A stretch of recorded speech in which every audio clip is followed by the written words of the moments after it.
বানের স্রোতে ভাইসা গেছে আমার বুকের ধন, ভাইসা গেছে শখের ভিটা কত আপন জন।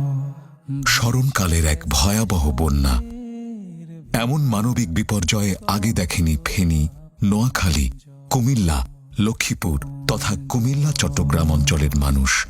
লুট হয়ে যায় সবুজ পাতা, সবুজ গাছের সারি, বাড়ছে শুধু বুকের ভিতর গুপ্ত আহাজারি। 2024 সালের আগস্টের এই বন্যায় 12টি জেলায় পানিবন্দী হয়ে পড়ে অর্ধ কোটির বেশি মানুষ। পথঘাট ডুবে থাকায় সারা দেশ থেকে কার্যত বিচ্ছিন্ন হয়ে পড়ে প্লাবিত জেলাগুলো। ভাইসা গেছে শখের ভিটা কত আপন জন। আচমকা ধেয়ে আসা এমন দুর্যোগে বানভাসীদের পাশে বিরাট ত্রাণযজ্ঞ নিয়ে ঝাঁপিয়ে পড়ে সামাজিক সংগঠন আস-সুন্নাহ ফাউন্ডেশন।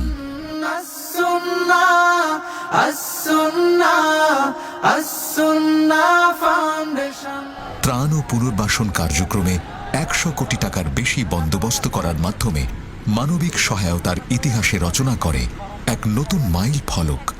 আর এই কার্যক্রমে শ্রম দিয়ে যুক্ত হয়েছেন হাজার হাজার মানুষ।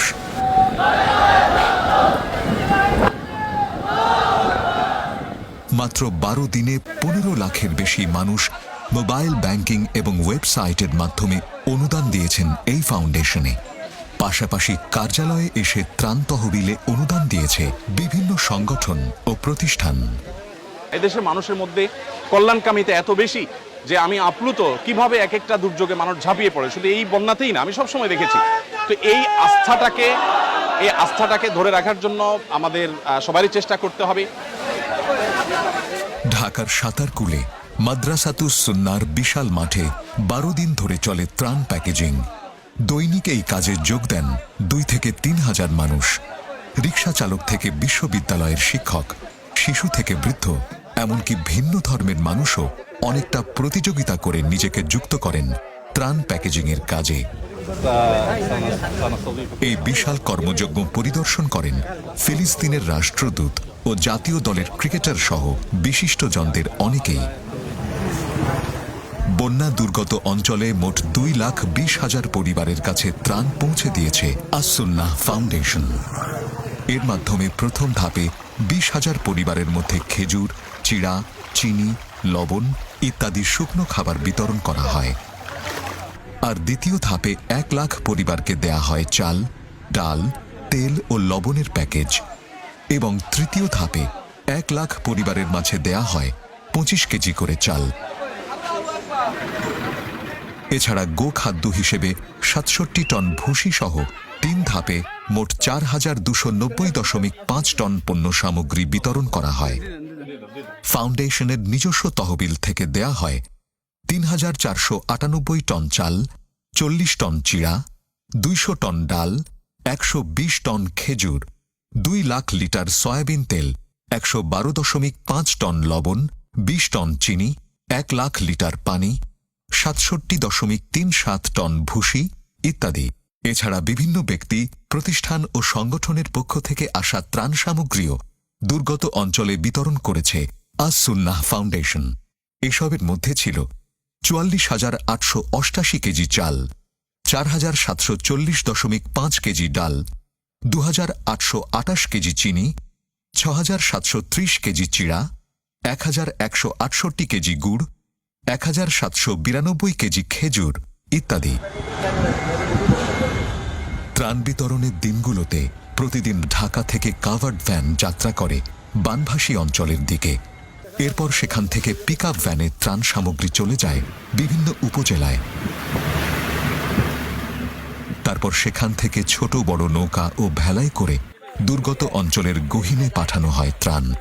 আর যেসব জায়গায় সাধারণ মানুষের পক্ষে পৌঁছানো সম্ভব ছিল না, সেখানে ত্রাণ পাঠাতে নেওয়া হয় সেনাবাহিনীর সহযোগিতা। ত্রাণ বিতরণে বিভিন্ন ধর্মাবলম্বীদের প্রতি আস-সুন্নাহ ফাউন্ডেশনের ছিল বিশেষ মনোযোগ। মন্দির ও আশ্রমগুলোতে পৌঁছে দেয়া হয়েছে ত্রাণের প্যাকেট। দুর্যোগ চলাকালে বিদ্যুতের চাহিদা মেটাতে ব্যবস্থা করা হয় ভ্রাম্যমাণ জেনারেটরের, যার মাধ্যমে বৈদ্যুতিক লাইট ও মোবাইল ফোনে রিচার্জের সুবিধা পেয়েছেন বন্যা দুর্গতরা। পাশাপাশি বাড়ি বাড়ি ঘুরে জেনারেটরের মাধ্যমে অনেকের পানির ট্যাঙ্ক পূর্ণ করে দেয়া হয়েছে। ত্রাণ কার্যক্রম তত্ত্বাবধানে দুর্গত অঞ্চলে অবস্থান করে আস-সুন্নাহ ফাউন্ডেশনের কয়েকশো টিম। বন্যা পরিস্থিতির উন্নতি হওয়ায় দুর্গত অঞ্চলে শুরু হয়েছে পুনর্বাসনের কাজ। ঘরহারা ৫,০০০ পরিবারকে তৈরি করে দেয়া হচ্ছে নতুন ঘর। এছাড়া ক্ষতিগ্রস্ত কৃষক ও ক্ষুদ্র ব্যবসায়ীদেরকে দেয়া হচ্ছে নগদ অর্থ সহায়তা। সেই সঙ্গে দুর্যোগে পিছিয়ে পড়া শিক্ষার্থীদের জন্যও চলমান রয়েছে বিশেষ কার্যক্রম। বন্যার পর এখনও বিদ্যুৎ সরবরাহ নিশ্চিত হয়নি এমন এলাকার ৭০টি পরিবারের মাঝে পরীক্ষামূলকভাবে বিতরণ করা হয়েছে সৌর বিদ্যুৎ, সোলার। এবারের বন্যায় ত্রাণ ও পুনর্বাসন কার্যক্রমে বিশেষ বাজেট নির্ধারণ করে আস-সুন্নাহ ফাউন্ডেশন। এর মধ্যে ত্রাণ বাবদ ৩০ কোটি, ঘর নির্মাণে ৩০ কোটি, ক্ষতিগ্রস্ত কৃষক ও ক্ষুদ্র ব্যবসায়ীদের পুনর্বাসনে ৩০ কোটি এবং দুর্যোগে পিছিয়ে পড়া শিক্ষার্থীদের জন্য ২০ কোটি টাকা ব্যয়ের সিদ্ধান্ত নেওয়া হয়েছে। বছর শেষে ফাউন্ডেশনের আয় ব্যয় অডিট করা হবে দেশের নামকরা অডিট ফার্মের মাধ্যমে। প্রোডাক্টগুলো আমরা কিনেছি, তেল কত টাকা কত পয়সা লিটার, ডাল কত টাকা, কোন প্রোডাক্টটা কোন কোয়ালিটির কিনেছি, এই ডিটেল আমরা সোশ্যাল মিডিয়াতে দিয়ে দিই। বিশেষ করে মার্কেটের যে রেট আছে এর চেয়ে কমে কেনা কতটা সম্ভব সেটা একরকম চ্যালেঞ্জের মতো ব্যাপার, আমরা সেটা কাজটা কিন্তু করি। এর আগেও ২০২২ সালে বৃহত্তর সিলেটের ভয়াবহ বন্যায় প্রায় ১৮ কোটি টাকার ত্রাণ ও পুনর্বাসন কার্যক্রম পরিচালনা করে আস-সুন্নাহ ফাউন্ডেশন। এর সেবামূলক কাজগুলোর মধ্যে রয়েছে জাকাতের অর্থে স্বাবলম্বীকরণ, বেকারত্ব দূরীকরণ, অপ্রশিক্ষিত জনগোষ্ঠীকে কম্পিউটার ও কারিগরি প্রশিক্ষণ দিয়ে চাকরি প্রদান, বৃক্ষরোপণ ইত্যাদি। নিয়মিত কাজের পাশাপাশি যে কোনো দুর্যোগে আপন শক্তি নিয়ে ঝাঁপিয়ে পড়ে আস-সুন্নাহ ফাউন্ডেশন। মানব সেবার শপথ নিয়ে থাকবো সবার পাশে, কান্না ফেলে অভাবিল সুখে যেন হাসে।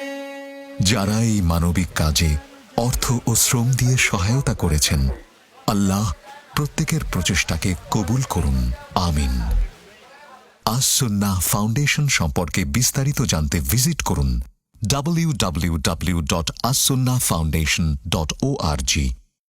আস-সুন্নাহ ফাউন্ডেশন, উম্মার স্বার্থে, সুন্নাহর সাথে।